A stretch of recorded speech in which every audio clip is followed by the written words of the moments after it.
Ah, tout à fait, c'est un moment important dans la marche d'une collectivité, une obligation légale que dans les 2 mois précédant le vote du budget, il y a un débat d'orientation où l'Assemblée est invitée dans une démarche collaborative, participative, à donner ses orientations afin qu'on puisse monter le budget. Et là, nos orientations, disons, vont s'orienter, c'est le cas de le dire, vers la jeunesse, la partie jeunesse, enfance, la population même, comment on fait pour l'aider, et la proximité, et comment on va être une commune plus proche, plus en proximité, une commune plus inclusive, et bien sûr les transitions. Transition écologique, transition numérique, préparer notre ville à être une ville de demain, une petite ville de demain, sans pour autant qu'elle fasse partie des petites villes de demain. On continue donc à bâtir ensemble, en regardant bien sûr, et on a fait une belle analyse le contexte international avec, disons, la crise sanitaire, mais aussi avec l'inflation qui grimpe, et surtout, on ne maîtrise pas, disons, ce que la guerre en Ukraine pourrait donner sur les finances nationales et les finances, on va dire, de nos territoires.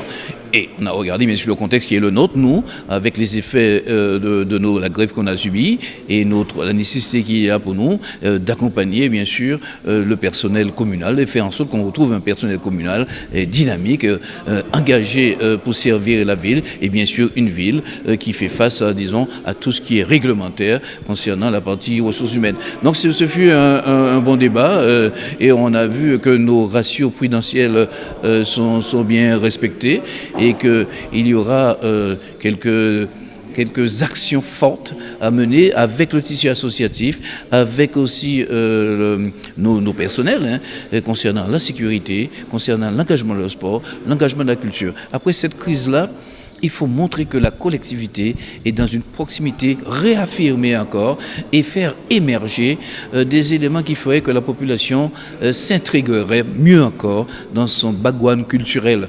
On a entendu pendant la crise quelques malaises. Ben voilà, on va offrir à la population saint-claudienne les espaces d'épanouissement culturel et d'appropriation de ce patrimoine.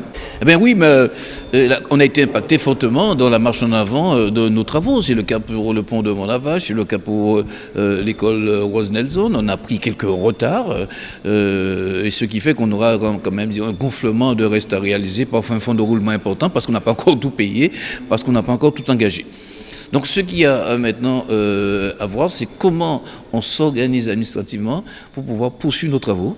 Et s'il y a lieu d'avoir de l'ingénierie, on va contractualiser pour qu'on puisse consommer les subventions que nous avons obtenues. Et la ville doit garder sa capacité à monter des plans de financement qui soient très, très efficients, très optimisés, dirais-je, pour le bonheur des citoyens. Nous avons connu un service de ressources humaines un peu, disons, tantôt des départs pour des promotions sur d'autres collectivités, tantôt les départs pour, on va dire, l'accession au ministère du temps libre.